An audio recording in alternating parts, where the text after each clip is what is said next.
Hello, welcome to Confessions of a Frustrated Game Master. I am Robert, the narrator, and thank you for joining me for another episode of Confessions. Well, for the last couple of weeks, I've been a little quiet. I have really been working hard on my New Year's resolution to finally complete the RPG that I've been developing off and on for a minimum of 7 years. So I've been working hard on that. And initially, I thought that it would slow down me putting out episodes. And I guess for the last couple of weeks, that has been the case. However, I quickly realized as I work through the rules that I have, cleaning those up in preparation for a new playtest group, and applying some of the stuff that I've learned from previous playtests. Going through that information, I quickly realized that some of the discussions that I was having with myself on what approach I should take and how I should clean up the rules and the decisions that I'm making for the game really apply universally to our hobby. So I didn't want to bore anyone to death with a game that they are not familiar with and something that I'm developing. However, development of my game lends itself to discussions about universal topics in our hobby. So I quickly realized that it won't slow my episodes down for that reason.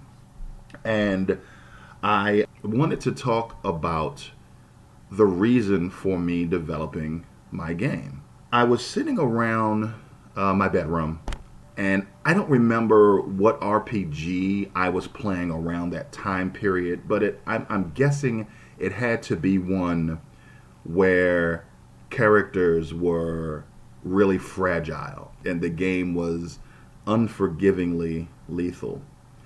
Because as I was sitting around not doing anything in particular at that moment, I thought to myself, man, wouldn't it be awesome if there were a role playing game where you didn't have to wait until higher levels to feel like the hero, where the PCs, even at first level, could wade into a bunch of NPCs and have a good chance of surviving.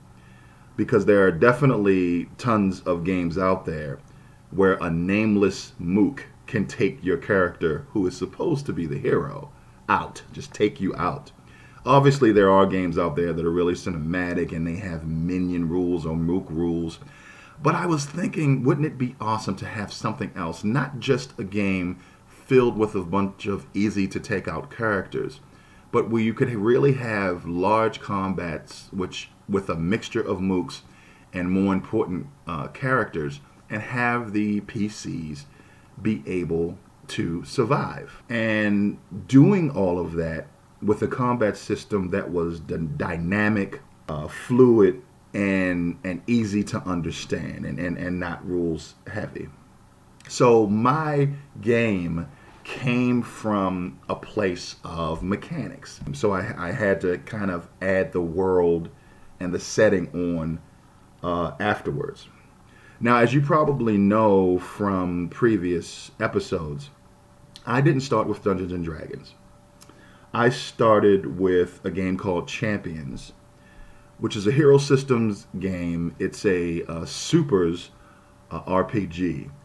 And so from my earliest days, or my beginning days in the hobby, I started with a game where characters were really competent.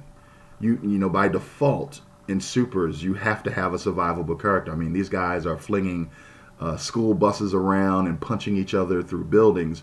The game can't be super lethal. I don't think I've ever seen a really lethal supers game. And I always wonder, if I had started with Dungeons and Dragons, would I have had a more appreciation for that really unforgiving character fragility? And I don't think that I would. As I always say, one of the things that I say all the time is, I play a game every day where I'm no one special and I don't have any super abilities and I don't want to get into a fight because one unlucky blow could end me. It's called real life. I've always felt that way. So when I sit down and role play, I don't want to do that kind of stuff. I want to be the hero. So I don't think that I would have a fondness for that super lethal style of gaming. I think I would, even if I had started with Dungeons and Dragons, I would be like, this is, guys, you die too easy. But anyway, I digress. That is where the idea for my game came from, and that started a discussion for me of character fragility and game lethality. And I've never really had a taste for it. I mean, really. The idea that the hero of the story could die to a nameless goblin was always weird to me. In what other media do you find the heroes dying to nameless mooks? In the movies, in comics, in novels, it just really never happens. I think the bottom line is having the hero die meaninglessly is really bad. Now, of course, I've said this in the past. I am a firm believer that the core idea behind role-playing games is the players make choices and have to deal with the consequences of those choices. So I'm not all about not killing characters. That's just not me. However, I do fairly strongly believe that PCs, who are supposed to be the heroes of the game, shouldn't die in a meaningless combat. And I also believe that if you are supposed to be the center of the story, your death should definitely be meaningful. Would Star Wars be as awesome as it is if in the scene in the cantina in A New Hope where Luke came across those two mooks, if he was killed? You know, Luke says, "I'll be careful," and the other guy says, "No, you'll be dead." And if the guy just took out his blaster and shot Luke in the face, you know, maybe Obi-Wan was in the refresher at the time and wasn't able to protect Luke, or was talking to Han, and Luke was then dead. Man, that would really suck, wouldn't it? Or if in Batman, when Michael Keaton, playing Bruce Wayne, was in Vicky Vale's apartment facing down the Joker as Bruce Wayne, if he says, "You want to get nuts? Let's get nuts." And the Joker took out his small caliber handgun and shot Bruce Wayne in the face instead of in the chest where he was protected by that metal platter. That would have been kind of weird, don't you think?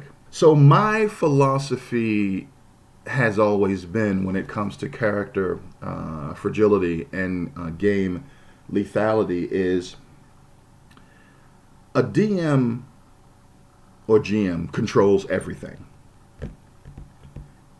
At any time, a GM and DM has the power to snatch the life from a PC.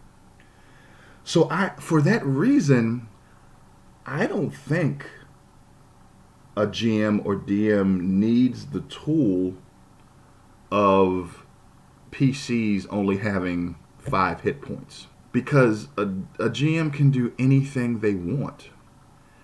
And I think having characters running around with 5 hit points and being dying to a stiff breeze just makes the players, it's kind of feel bad. I think, from my perspective, that if you're playing a game and you can only challenge the PCs if they have 5 hit points, I think the game may be flawed. If you are playing a game, the PCs can't be challenged if they have some arbitrarily high number of hit points, 50 or 75 hit points or health points or whatever you want to call it, life, then the game is flawed. Of course, when we're talking about system lethality and character fragility, the genre matters.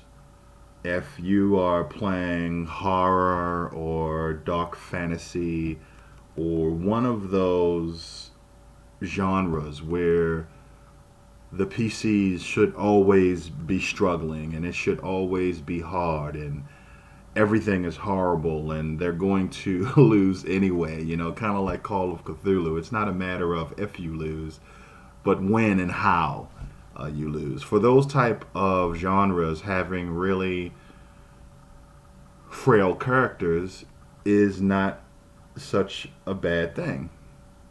But if it is not required by the genre that the PCs be the least important things in the world, then I think for the most part they should be competent, because game masters have all sorts of tools at their disposal to challenge PCs. And I think the number of health that a character has should be a tool that's not used only because it's feel bad. The core concept for role-playing games is that characters make choices and have to suffer the consequences of those choices. If death is not a realistic option, then why are we playing? But do you have to be the bottom of the barrel, suckiest of the suck, before you get to that point where your character has a chance to die? I think that really is the question for me. And the answer from the game that I've designed is no, you should not have to be. And I really like that heroic experience where not only is the GM saying your character matters, but from the mechanics and the survivability of your character, you feel like you matter. Because otherwise, unlike any other media out there, the heroes would be dying left and right. And that's just not a great experience, I believe. So how do you feel? How do you feel about character fragility and really lethal RPGs? Let me know in the comments, please. And before I sign out, I want to ask a question. I've never done this before, but in preparation for the next episode, I wanted to ask a question, and I'll probably post this in the brigade to see what response I get. But this is kind of previewing next episode. And the question is, if I came to you and said, hey, I want to run an RPG, it's going to use a D20 for task resolution. The fighter types are going to have maneuvers but not a lot of skills. The rogue types are going to have skills but not a lot of maneuvers. And the magic users aren't going to have much of any but will be able to cast spells. What game does that remind you of? Just right off the top, what system or game do you think of if I was to describe the game that I wanted to run like that? And please put your comments, put your answer in the comments, because this is something for next episode. And thank you again for joining me for this episode of Confessions of a Frustrated Game Master. Good morning or good evening, wherever you are. Thanks.